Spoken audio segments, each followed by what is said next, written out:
Haji Munafik, Haji Munafik, Kecamatan Pasian. Selamat pagi, Bapak. Selamat pagi juga. Ya, apa kabarnya, Bapak? Alhamdulillah baik. Ini dulu ya. Iya, monggo dibuka dulu karena studio ini sudah disterilkan dan insya Allah untuk penyebaran COVID insya Allah aman, Bapak. Melihat dari kinerja Bapak sebagai camat Pasian ini sangat luar biasa, sehingga kami sengaja undang dalam podcast ini untuk membahas terkait kemerdekaan bangsa Indonesia yang sudah berusia 76 tahun. Jadi karena saya juga baca kurikulum vitae dari Bapak, ternyata Bapak juga salah satu wakil ketua di PCNU Kabupaten Pamekasan. Jadi menurut Bapak sendiri sejarah kemerdekaan atau peran NU dalam kemerdekaan ini gimana, Pak? Yang pertama alhamdulillah saya diberi anugerah dan amanah oleh Pak Bupati untuk menjadi camat Pasian. Kalau respon masyarakat, tokoh masyarakat, saya bisa diterima sebagai camat Pasian, kinerja saya bisa diapresiasi, alhamdulillah. Saya menyampaikan untuk seluruh keluarga besar masyarakat Pasian, para tokoh, para alim ulama, menyampaikan terima kasih yang besar-besarnya. Betul juga saya juga sebagai wakil ketua Tanfidiyah, pengurus cabang Nahdlatul Ulama Kabupaten Pamekasan, bahkan jabatan aman lah. Aman. Ini sudah ketiga kalinya. Oh. Jadi dulu saya masih nututi zaman Kiai Abdul Ghaffar sebagai ketua PCNU, kemudian sekarang Kiai Taufik Hashim. Untuk periode kedua juga saya didaulat untuk menjadi wakil beliau dalam rangka melaksanakan program-program NU di Kabupaten Pamekasan. Mudah-mudahan saya bisa menjalankan amanah itu. Terkait dengan masalah peran NU dalam kemerdekaan.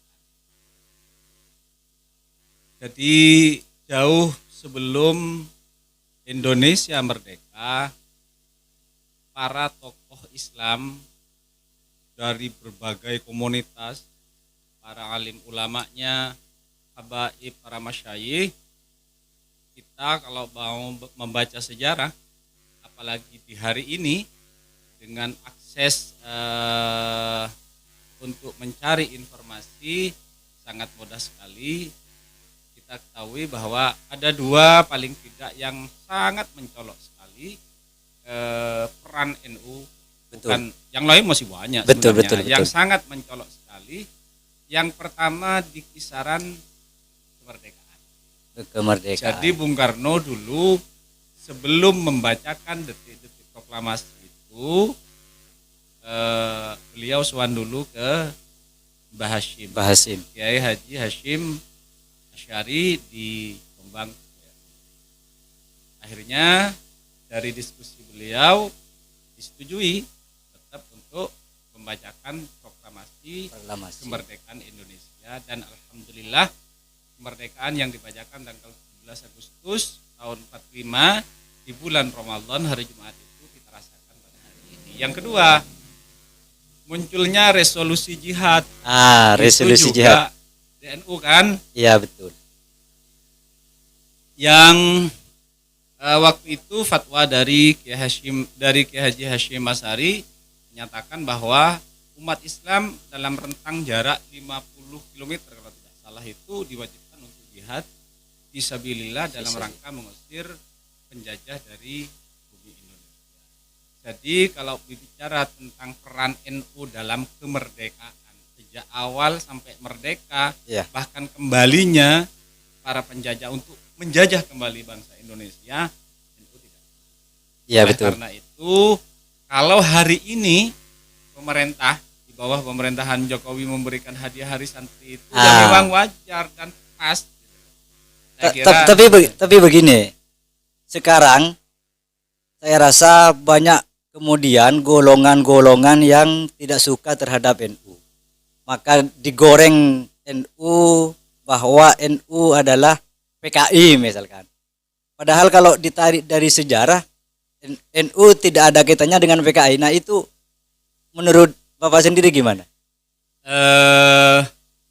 NU itu sejak lahir yang namanya orang tidak suka itu sudah ada. Betul. Jadi dulu Kiai Hasyim Asy'ari ketika memperbolehkan perempuan untuk belajar itu sudah dikafir-kafirkan. Ada yang mengkafirkan gitu. Ketika Kiai Hasyim Asy'ari memperbolehkan wanita itu untuk belajar di sekolah. Betul. Terus sejak itu sudah ada.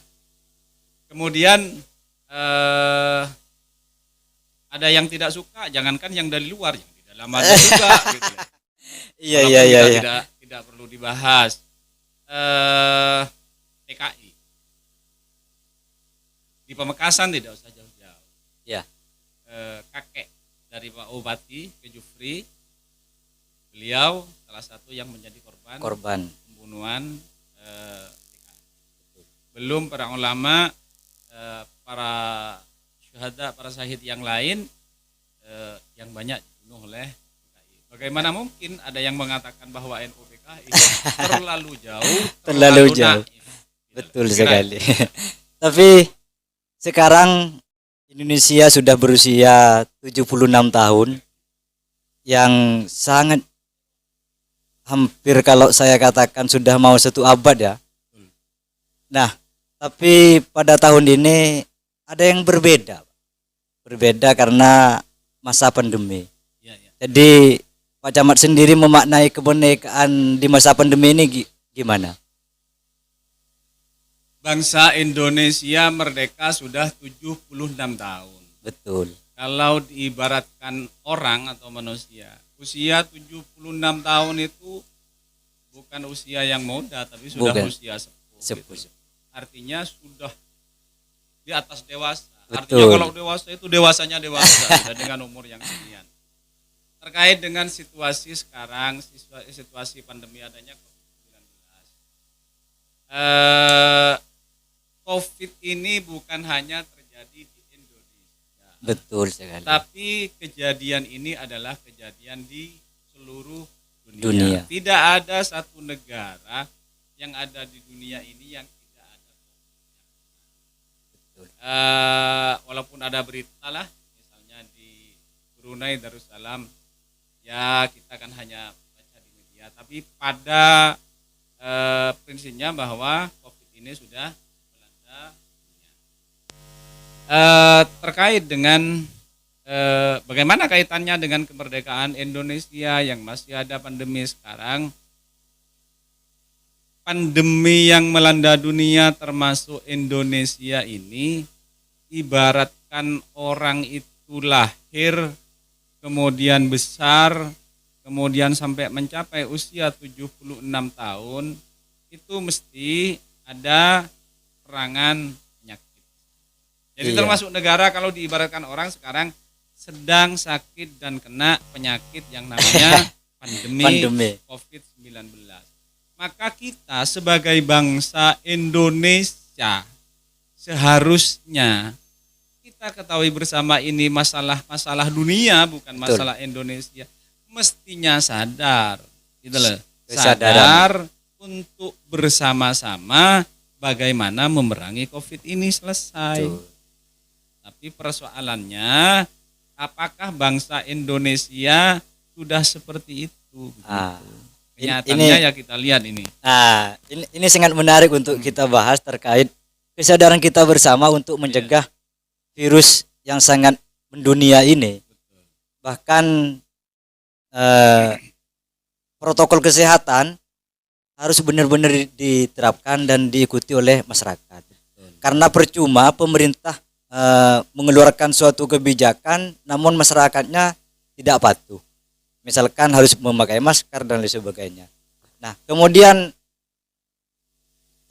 dari Pak Camat sendiri cara menanggulangi atau mengurangi penyebaran COVID-19 ini gimana?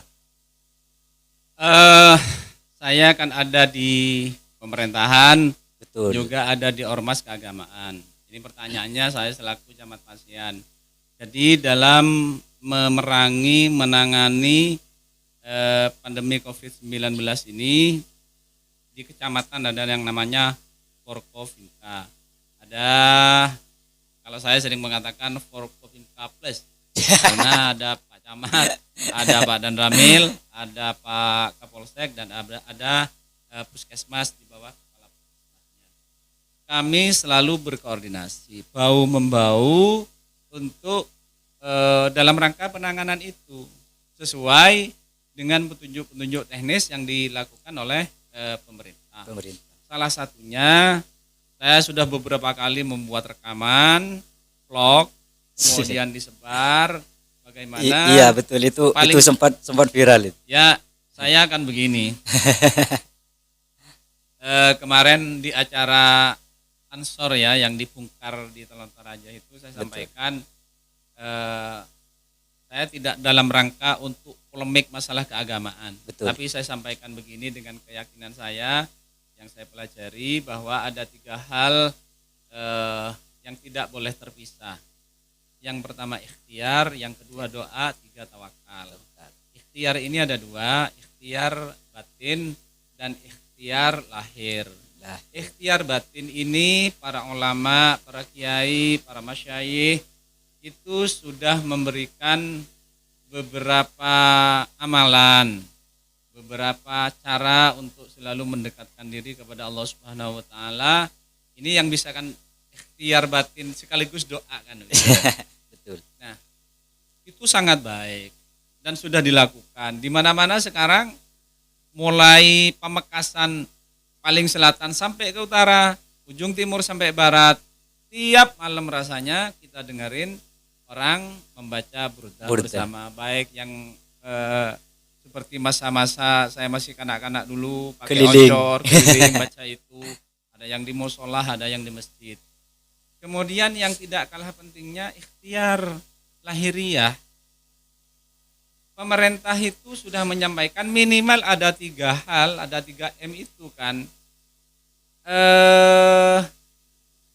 Yang saya pahami, mohon maaf barangkali ada ngakui pakai bahasanya teman-teman kita, ikhwan gitu lah. Saudara kita muslim yang lain misalnya kurang paham, mohon maaf yang sebesar-besarnya, tapi yang saya pahami bahwa apa yang disampaikan pemerintah ini 3M ini minimal saya kira tidak ada yang menyimpang dari ajaran Islam. 1 misalnya pakai masker. Pakai masker itu dari sisi medis, kemudian dari sisi agama saya kira tidak ada. Betul. Bahkan kalau dari sisi medis sangat bagus. Saya pribadi itu apalagi musim kemarau beleduk kayak barusan di halaman ini, debu yang sangat luar biasa. Kalau saya sangat sensitif. Sehingga pakai masker itu menurut saya karena tujuannya kalau saya misalnya OTG, orang tanpa gejala misalnya, kan tidak berusaha untuk tidak menularkan ke orang lain. Betul. Kalau ada orang lain yang kena, kemudian saya pakai masker, kan saya berjaga-jaga agar virus yang ada di orang lain itu tidak masuk ke saya. Ini dalam rangka ikhtiar. Kemudian cuci tangan. Kalau cuci tangan ini saya sering menyampaikan di beberapa forum, misalnya ada pengajian, saya diundang, ada beberapa acara. Saya dapat video juga dari Kiai dari Banyuwangi ini. Kita akan paling tidak 5 kali melakukan sholat fardu. Yang sholat fardu itu mesti didahului dengan wudhu. Wudhu itu coba anjuran pemerintah pakai masker, kemudian cuci tangan. Wudhu di kita itu bukan hanya 1 kali dalam sehari, itu 5 kali. Betul, 5 begitu, kali. Belum tahajudnya, belum duhanya, belum mau berangkat kantor mandi dulu. Saya kira itu sangat sejalan. Kemudian jaga jarak. Jaga jarak itu oleh pemerintah itu sudah dikonsultasikan dengan MUI. Kemudian kalau dalam kehidupan sehari-hari jarak 1 meter, saya pernah membaca hadis, saya teksnya tidak hafal, tapi pernah disampaikan oleh Nabi ketika ada onta yang sakit, itu Nabi memerintahkan agar yang sakit itu dilainkan, jangan kumpul sama yang sehat. Dari situ ulama kemudian kalau yang sakit agar tidak berdempet-dempetan dengan yang sehat dalam rangka Mencegah. Tentu semua ini dalam rangka mengisikan, karena kaitannya dengan kemerdekaan. Kalau semua masyarakat sadar sebagai bangsa Indonesia, apa yang disampaikan oleh pemerintah Indonesia sudah dikonsultasikan dengan MUI, dengan medis juga yang memang bidangnya untuk bidang kesehatan ini, saya kira kalau dengan kesadaran penuh mengisi kemerdekaan ini kan sesuai dengan peran dan kedudukan masing-masing masyarakat kan. Betul. Kan ulama di mana perannya mengisi kemerdekaan ya dengan keulamaannya, pejabat dengan pejabatnya, masyarakat petani dengan petaninya, pedagang dengan aktivitas dagangnya. Saya kira kalau semua sadar sebagai bangsa Indonesia, hari merdeka, kemudian negara sedang sakit sekarang, bagaimana untuk menyembuhkan itu, saya kira bersama-sama dengan kesadaran tinggi. Betul. Insya Allah. Saya beri contoh, misalnya ada beberapa masyarakat nanya, loh itu di Eropa bal-balan jalan dengan penonton 40.000 sampai 50.000. Betul. Sekarang terkait itu dijadikan ini Pak, dijadikan gambaran oleh masyarakat. Gambaran. Iya, saya lihat juga videonya tadi malam. Ada kiriman misalnya di Singapura sudah ada kebijakan bahwa kita bersahabat dengan COVID. Saya jawab, iya, SDE-nya beda kelas. Betul. Di mana bedanya kelas apa? Beda kelasnya di mana? Di Eropa yang saya pernah lihat dan pernah saya baca ya, beritanya, ada seorang atlet itu ke Amerika mau ikut lomba. Beliau sampai di Amerika itu cari vaksin karena sudah waktunya vaksin dan sudah dimulai vaksin. Dia beli berapa? 1 juta. 1 juta untuk beli vaksin. Nah, di Eropa, di negara maju, masyarakat itu kalau ada vaksin dalam rangka untuk memagari diri dari virus itu dengan vaksin, mereka beli. Padahal di Indonesia, Indonesia gratis. Kalau di negara maju itu masyarakat ngejar vaksin. Tolong kita itu mau divaksin lari gitu loh. Yang sampai petugas vaksinnya ngejar. Bedanya di situ. Sehingga kalau masyarakat di Eropa sekarang pertandingan sepak bola kemudian jalan dengan ribuan penonton, ya karena memang itu. Betul.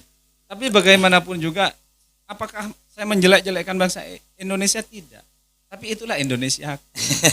Tapi begini Pak, sebelum masuk ke vaksinasi ya, ini ada pembahasan khusus nanti untuk vaksinasi. Siap.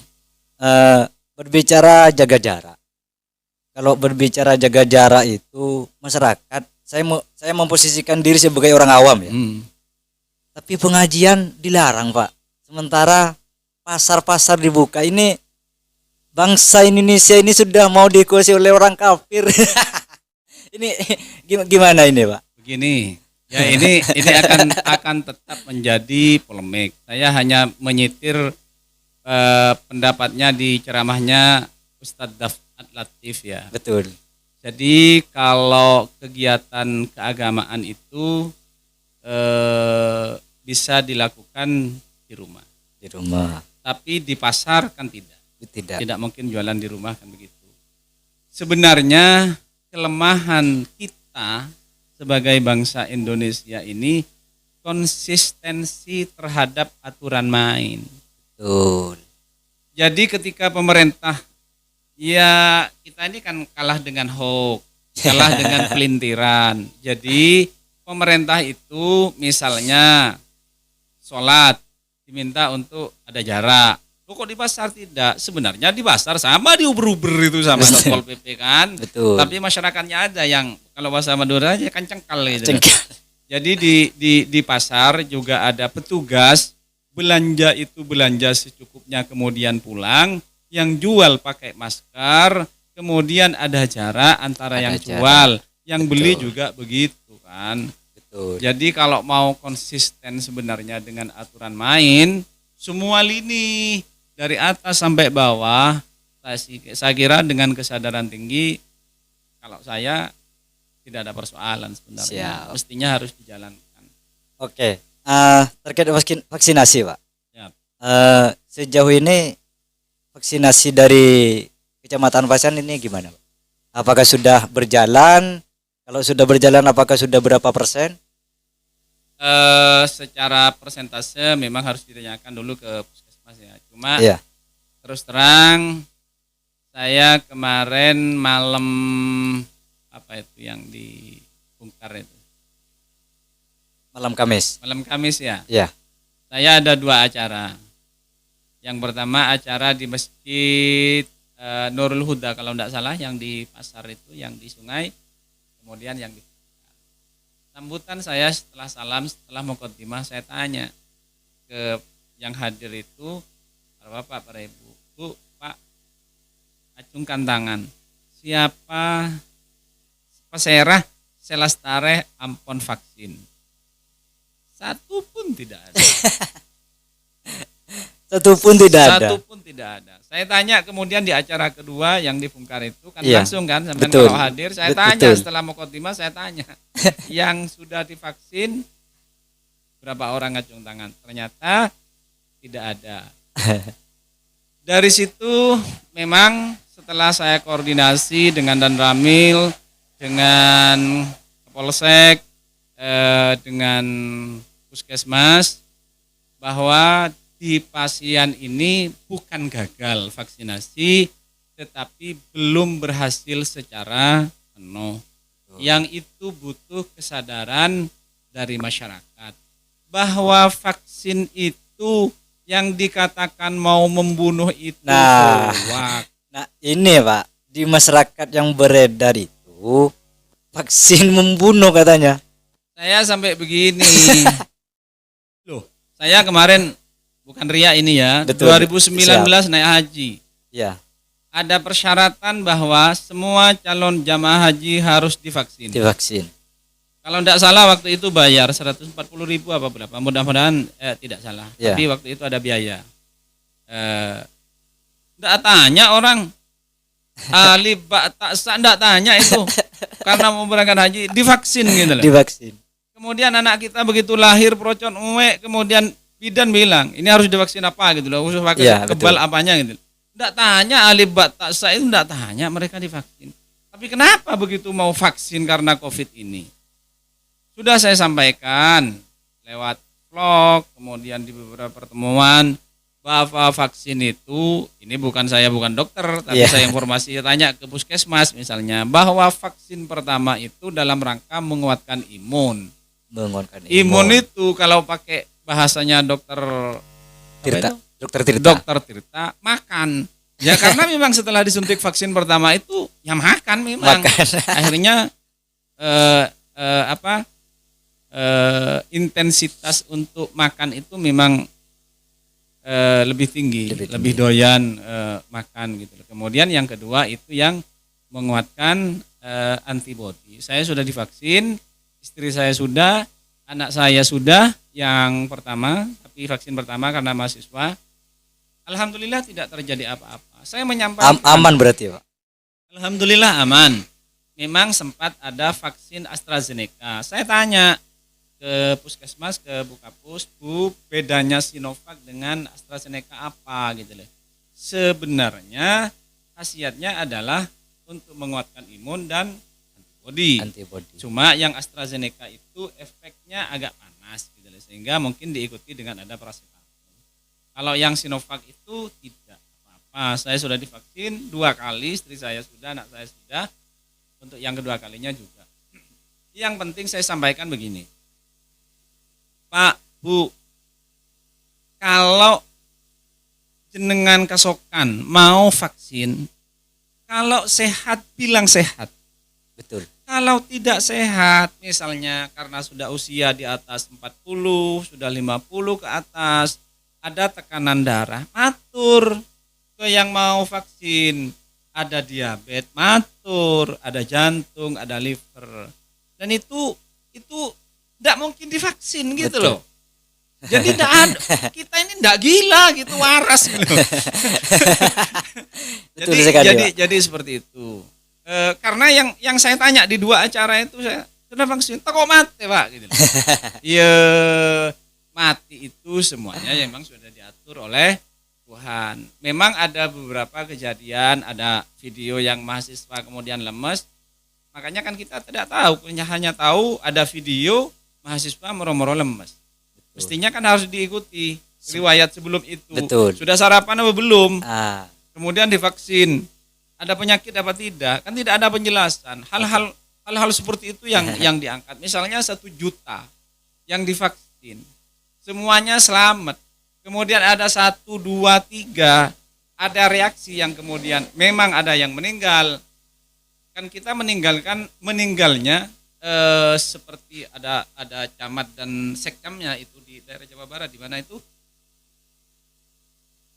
setelah disuntik vaksin beberapa hari kemudian meninggal. Itu kan mesti riwayatnya harus dilihat, karena ternyata divaksin tapi positif, kan bisa saja positif sebelum divaksin gitu. Betul. Tapi OTG gitu. Jadi saran dan masukan dari saya kepada masyarakat pasien secara khusus, tidak perlu takut untuk vaksin. Yang penting jujur. Di mana jujurnya? Kalau sakit bilang sakit. Ya kalau sehat bilang sehat. Betul. Karena ketika saya divaksin pertama kali, pas kejadiannya saya, ada masyarakat saya di pasien ini yang tidak saya bilang di sini dan di desa mana. Begitu nyampe di puskesmas, sudah daftar, masuk ke screening kan, tanya. Betul.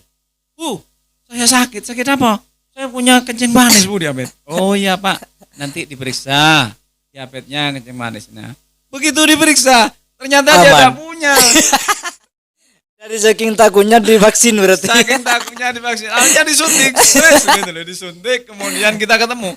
Saya ketemu dengan beliau itu di kantor kecamatan. Aku disuntik gitu, Pak. Jadi suntik. Kenapa sekarang? Ya apa? Enggak ada apa-apa, cuma sakit. Ya iyalah, wong jarum masuk ke kulit. Namanya ya juga sakit. disuntik ya pasti Iya. sakit. Tapi sakitnya bukan karena obatnya. Kalau ya ada hoax yang beredar itu, ya itulah Indonesiaku ya. Betul. Jadi yang paling menghantam terhadap kesadaran masyarakat itu hoax yang mengatakan bahwa vaksin ini program PKI, vaksin ini ingin membunuh rakyat Indonesia. Umat Islam katanya yang mau dibunuh. Enggak, logikanya gitu loh. Kok pas bareng keluar sekarang kan 78 apa hampir 80% masyarakat Indonesia adalah mayoritas Islam. Pas mati semua. Maka itu Pak, lahirnya studio Sahabat Podcast ini dalam rangka mengedukasi, memberikan pelajaran, belajar bareng di studio ini, memberikan pemahaman kepada masyarakat bahwa yang berita tidak benar itu akan disampaikan di sini juga, bahwa memang berita ini tidak benar begitu. Saya apresiasi dulu terhadap sahabat podcast ini. Mudah-mudahan maju. Amin. Sesuai dengan moto kita di pandemi COVID ini, Indonesia tangguh, Indonesia sembuh, Indonesia. Siap. Mudah-mudahan. Terima kasih. Amin. Terkait dengan vaksin, saya teruskan itu yang barusan, hoax yang paling menghantam terhadap kesadaran masyarakat yang dikatakan adalah program PKI. Kemudian dikatakan vaksin itu ingin membunuh bangsa Indonesia. Logikanya itu kok logika dari mana kok sampai masyarakat sampai segitunya begitu. Saya katakan dari awal bahwa kejadian pandemi COVID-19 ini yang punya TV kabel bukalah. Buka di haram itu yang sedang melakukan tawaf dan lain sebagainya. Sekarang karena pandemi secara umum di dunia ini sudah mulai turun, walaupun di Indonesia khususnya di Madura khususnya lagi di Pamekasan ini masih belum signifikan turunnya, masih agak tinggi. Tapi di Arab Saudi sekarang informasi terakhir saya baca tadi malam itu bahwa umroh sudah mulai mau dibuka gitu lah. Alhamdulillah. Alhamdulillah. Ini kabar terbaru berarti ya, Pak? Saya sangat bersyukur, tapi saya ketika melihat di awal-awal tahun 2021 kemudian 2 kali haji ini tidak ada, saya nangis sebenarnya. Jadi di Haram itu sempat yang paling masa-masa yang saya katakan mungkin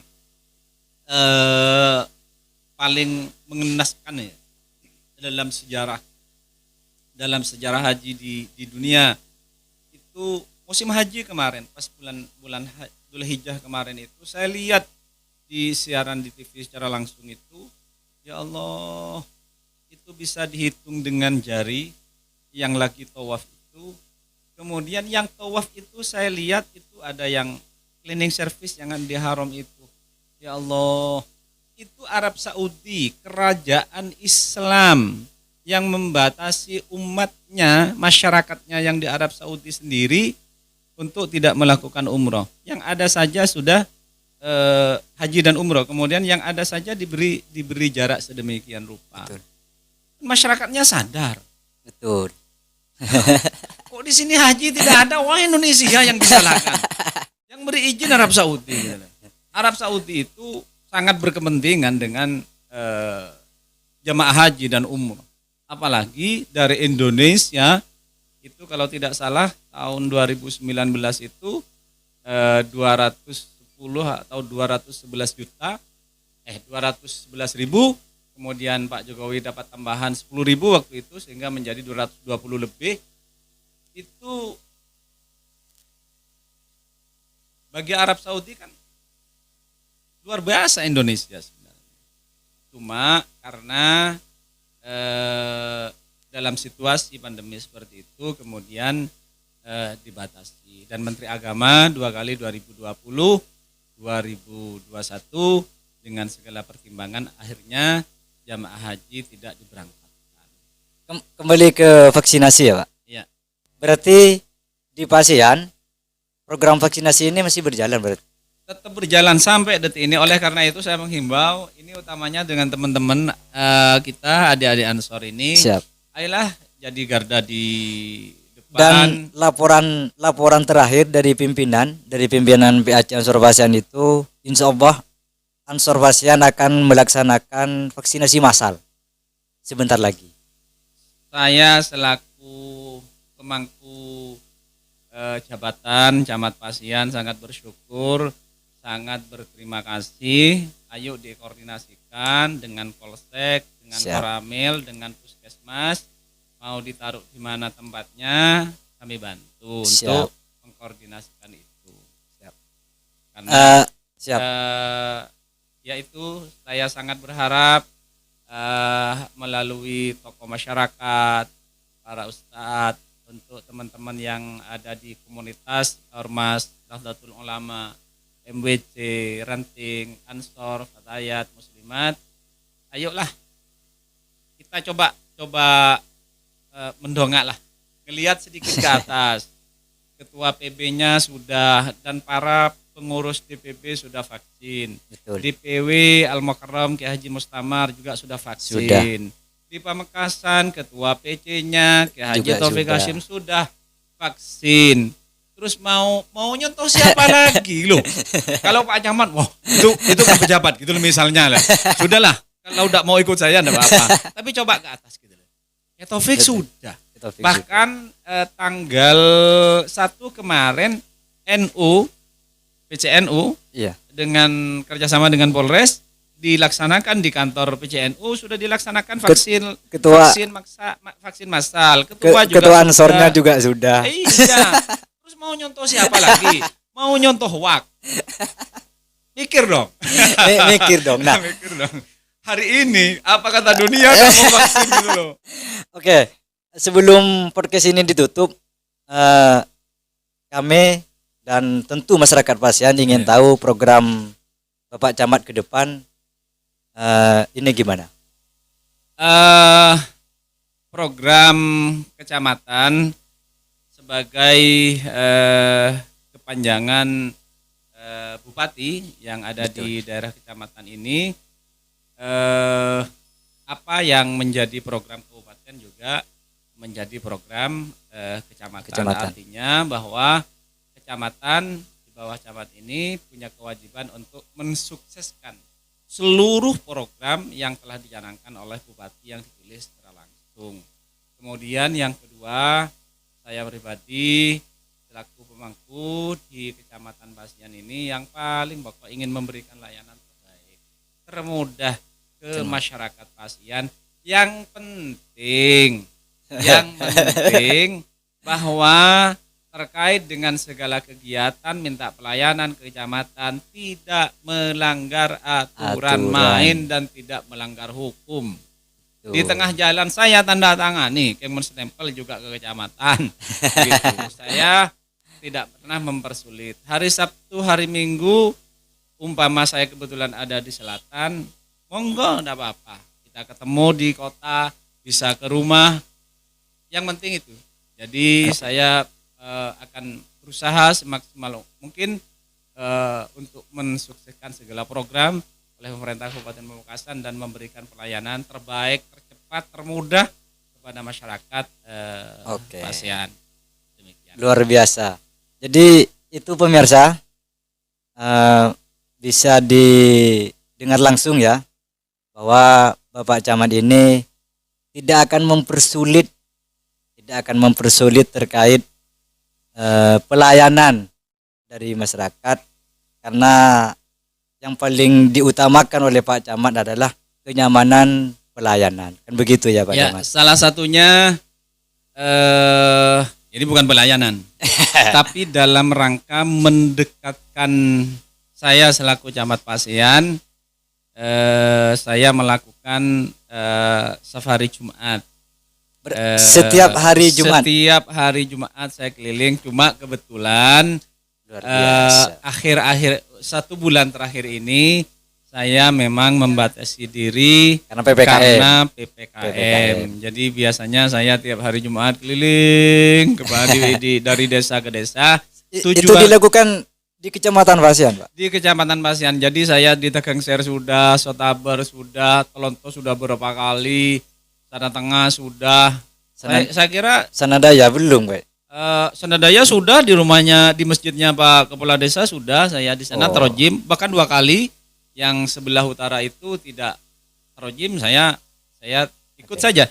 Jadi saya hari Jumat itu kalau khutbah di masjid itu saya tergantung di masjid. Jadi yang memang ada terjemah monggo ya terjemah.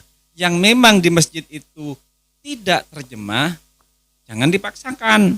Itu masalah. Gitu. Itu tujuannya apa? Dalam rangka saya untuk dekat dengan masyarakat, bertemu secara langsung, ngobrol, silaturahmi, itu saja. Kalau misalkan dari salah satu masjid ada yang minta misalkan, Pak Camat untuk minggu depan jenengan ke masjid saya misalkan, itu bisa, Pak? Syaratnya hanya 2. 1, saya tidak benturan dengan masjid lain. Iya. Yang kedua, saya tidak ada acara di selatan, rapat misalnya dan lain sebagainya. Kebetulan saya di Masjid Agung, saya juga diberi jadwal 1 tahun karena banyak memang khatibnya, tapi tugas saya di Masjid Agung sudah bulan Februari sama bulan Juni. Sebelum ditutup ya, saya selaku pengurus PJNU, selaku pengurus PJNU Kabupaten Pamekasan, walaupun posisinya saya bukan ketua ya, hanya wakil ketua Tanfidiyah PJNU Pamekasan. Ini sekarang ikutlah nimbrung di sini ya. Iya. Bahwa PJNU Pamekasan ada beberapa program yang akan menjadi program kesinambungan ke depan yang sudah diprogramkan lama. Yang pertama, berdirinya BMT. Alhamdulillah PJNU sudah punya BMT mandiri. Masih terpusat ada di kantor PJNU. Kemudian yang kedua, karena saya ikut betul dari awal, Ya. berdirinya punya AMDK, air minum dalam kemasan. Alhamdulillah ini sudah punya. Sudah punya ya? Yang sebelumnya bernama Nuansa kalau tidak Nuansa. salah. Ya mungkin hasil istikharahnya keluar Nosaku. akhirnya Nosaku. Oleh karena itu warga NU, apa kata dunia kalau hari ini tidak minum Nosaku. Kemudian alhamdulillah ini sudah jalan. Pabriknya ada di Telakeh, Pegantenan. Kemudian program unggulan lainnya yaitu ingin mendirikan rumah sakit Nahdlatul Ulama dan perguruan tinggi Nahdlatul Ulama di Kabupaten Pamekasan. Di Pamekasan. Ya, oleh karena itu mohon doanya dan dukungannya, mudah-mudahan program yang telah diprogramkan oleh PCNU Pamekasan ini dapat berjalan dengan baik dan bisa sukses. Itu sebagai pesan terakhir untuk keluarga besar Nahdlatul Ulama di Kabupaten Pamekasan secara umum, untuk masyarakat Pamekasan. Ini yang paling terakhir, ayo kita melakukan vaksin untuk memerangi COVID-19.